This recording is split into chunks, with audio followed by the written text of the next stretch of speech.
এখন আমরা পড়ব concept of transversal line and angles formed by the transversal when it cuts other lines. তো যদি আমি একটা পেয়ার অফ লাইন কনসিডার করি তাহলে দু ধরনের পেয়ার অফ লাইন আমরা পেতে পারি। একটা হচ্ছে যেটা ইন্টারসেক্টিং লাইন, অ্যাকচুয়ালি ওরা হয়তো কাট করলো না, কিন্তু দেখো দুজনে দুজনের দিকে অ্যাপ্রোচ করছে, অ্যাজ ইফ কোনো একটা পয়েন্টে গিয়ে they will intersect each other. তো এই রকম লাইনকে বলা হয় ইন্টারসেক্টিং লাইন্স। ওকে, তাহলে এই ক্ষেত্রে লাইনটা আমি দেখছি যে এই দিকে অ্যাপ্রোচ করছে এদিকে, আর এই লাইনটাকে যদি আমরা তো জানি যে লাইন আমরা এক্সটেন্ড করতে পারি যেদিকে খুশি। সো যদি দুটোকে আমি এক্সটেন্ড করাই, দেখছি দুটো লাইন দুজনের সঙ্গে অ্যাপ্রোচ করে একটা পয়েন্টে দুজনে দুজনকে কাট করে বেরিয়ে গেল। তাহলে এই ধরনের লাইন, ধরো আমি যদি নাম দিই এটাকে এ বি আর সিডি, এটাকে বলবো আমরা ইন্টারসেক্টিং লাইন্স। আর যদি দুটো লাইন নেভার মিটস তাহলে এদেরকে বলবো আমরা প্যারালাল লাইন। সো লাইন তোমরা জানো যেহেতু বোথ সাইডে আমাদের এক্সটেন্ড করা যায়, তাই লাইনকে আমরা দুদিকে অ্যারো দিয়ে রিপ্রেজেন্ট করতে পারি। তাহলে lines that never meet are called parallel lines. দেখো এদের মধ্যে যে গ্যাপটা সব সময় কি হচ্ছে, ফিক্সড থাকছে, কখনো এরা দুজনে দুজনকে মিট করবে না। কিন্তু এখানে দেখো, এখানে তুমি যতই তুমি এক্সটেন্ড করতে থাকো, আইদার এটা যদি লেফটের দিকে এক্সটেন্ড করো লাইনটাকে, তাহলে ওদের মধ্যে গ্যাপটা বেড়ে যাচ্ছে, আর যদি তুমি এটাকে রাইটের দিকে তুমি এক্সটেন্ড করতে থাকো তাহলে দেখো ওদের মধ্যে গ্যাপটা কমে যাচ্ছে। তাহলে গ্যাপ মোট কথা হচ্ছে গ্যাপটা হচ্ছে ফিক্সড নয়, যেটা প্যারালাল লাইনের ক্ষেত্রে ফিক্সড। তাহলে যখন এদের ডিস্টেন্সটা, গ্যাপ বলতে আমরা বলবো ভার্টিক্যাল ডিস্টেন্স, ভার্টিক্যাল ডিস্টেন্স যখন চেঞ্জ হচ্ছে, আইদার এদিকে গেলে কমছে অথবা এদিকে গেলে বাড়ছে, তাহলে এইটাকে বলবো আমরা ইন্টারসেক্টিং লাইন। দুটো লাইন যখন দুজনের দিকে অ্যাপ্রোচ করে সেটাকে বলবো ইন্টারসেক্টিং লাইন। প্যারালাল লাইন কাকে বলে, যখন লাইনগুলো কোনো সময় মিট করে না তখন, এবং যখন ওদের মধ্যে গ্যাপ ফিক্সড থাকে, অর্থাৎ ওদের মধ্যে ভার্টিক্যাল ডিস্টেন্স কনস্ট্যান্ট থাকে। তাহলে দুভাবে আমরা ইন্টারপ্রেট করতে পারি। একটা হচ্ছে when the lines actually meet one another, or they approach to meet, then these lines are called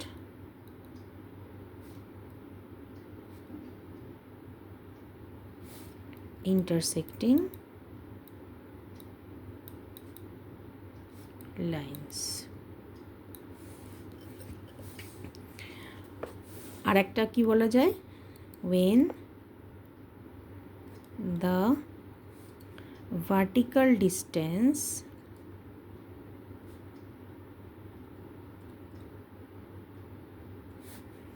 between two lines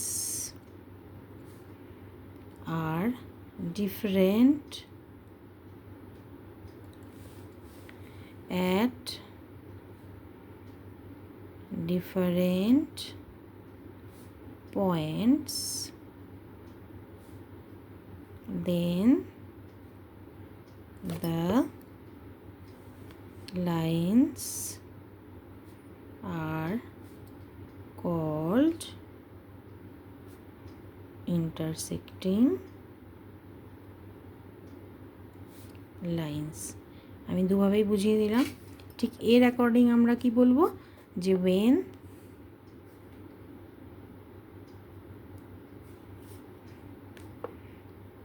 the lines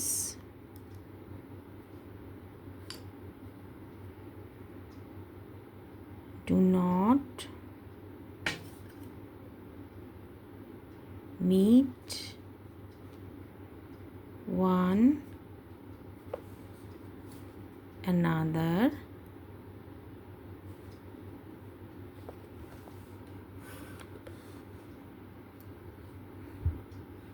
they are called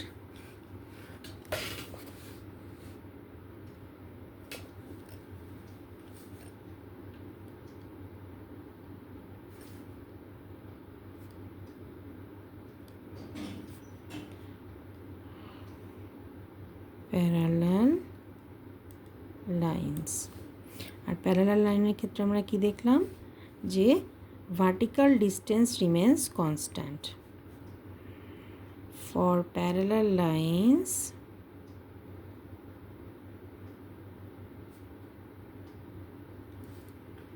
the vertical distance between the lines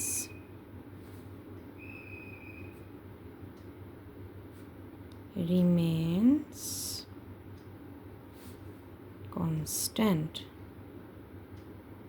ওকে, তো এই তো হলো intersecting line আর parallel লাইনের মোটামুটি একটা definition বা বলতে পারো একটা কনসেপ্ট। সো এখানে আমরা প্যারালাল লাইনকে রিপ্রেজেন্ট করব সিডি এইভাবে, যে এবি প্যারালাল টু সিডি। কীভাবে বোঝাবো? এবি এটা হচ্ছে সিম্বল হচ্ছে প্যারালালের সিডি। ওকে, তাহলে এই সিম্বলটা কি ইমপ্লাই করে? এখানে symbol of parallel lines. Okay,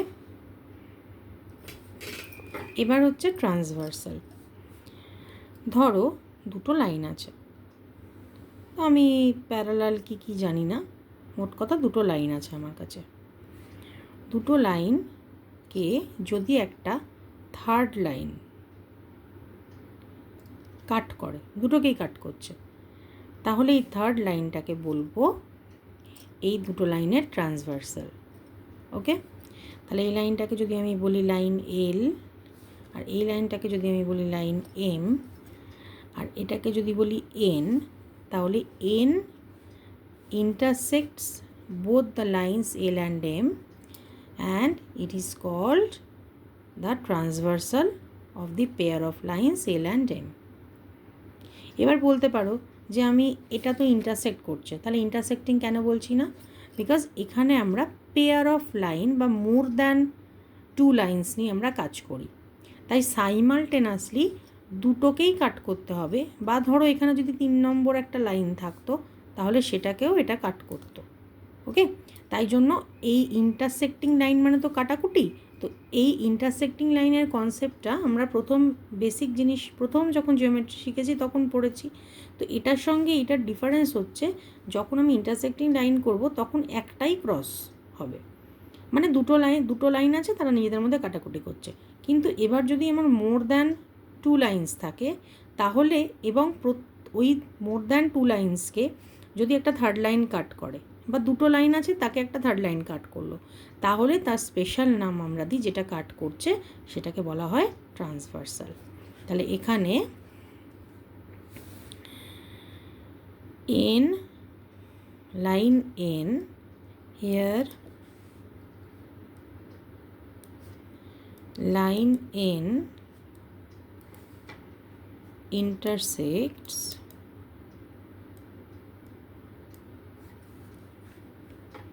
both the lines, ধরো এখানে আমি দিলাম পয়েন্ট P আর এখানে point Q, both the lines L and M at points P and Q respectively.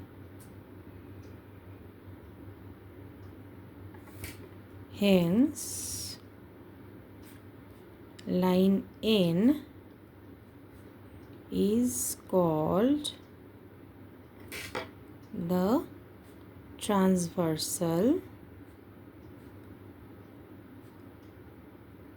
line or simply transversal.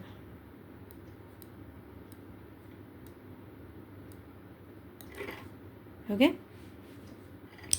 তাহলে এখানে বুঝতে পারছি আমরা যখন দুটো লাইনকে এই এক থার্ড লাইন কাট করছে তাহলে এখানে দুটো ইন্টারসেক্টিং পয়েন্ট পাই এবং এর ফলে চারটে অ্যাঙ্গেল তৈরি হয়।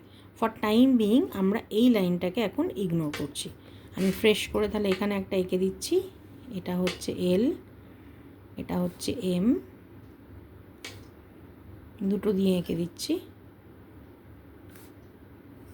এটা হচ্ছে এন, আর এন কাট করেছে এল লাইনকে পি পয়েন্টে আর এম লাইনকে কিউ পয়েন্টে।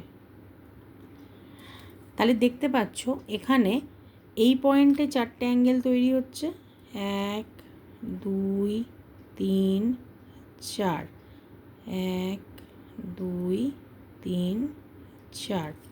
আবার দেখো কিউ পয়েন্টে আবার চারটে অ্যাঙ্গেল তৈরি হচ্ছে, 5 6 7 8। তো এই ভিডিওতে আমরা দেখলাম যে ট্রান্সভার্সাল কাকে বলে, ইন্টারসেক্টিং লাইন্স কাকে বলে, প্যারালাল লাইন্স কাকে বলে, আর যেটা ফাইন্ডিং আমাদের হলো যে যদি ট্রান্সভার্সাল দুটো লাইনকে কাট করে তাহলে অ্যাকচুয়ালি প্রত্যেকটা ইন্টারসেক্টিং পয়েন্টে আমরা চারটে করে অ্যাঙ্গেল পাই। নেক্সট ভিডিওতে আমরা দেখব যে এই অ্যাঙ্গেলগুলোর মধ্যে আমরা কি কোনো রিলেশনশিপ এস্টাবলিশ করতে পারি অথবা এই অ্যাঙ্গেলগুলোর কি কোনো স্পেশাল আমরা নাম দিতে পারি। তো সেটা আমাদের আপকামিং ভিডিওতে আমরা দেখব।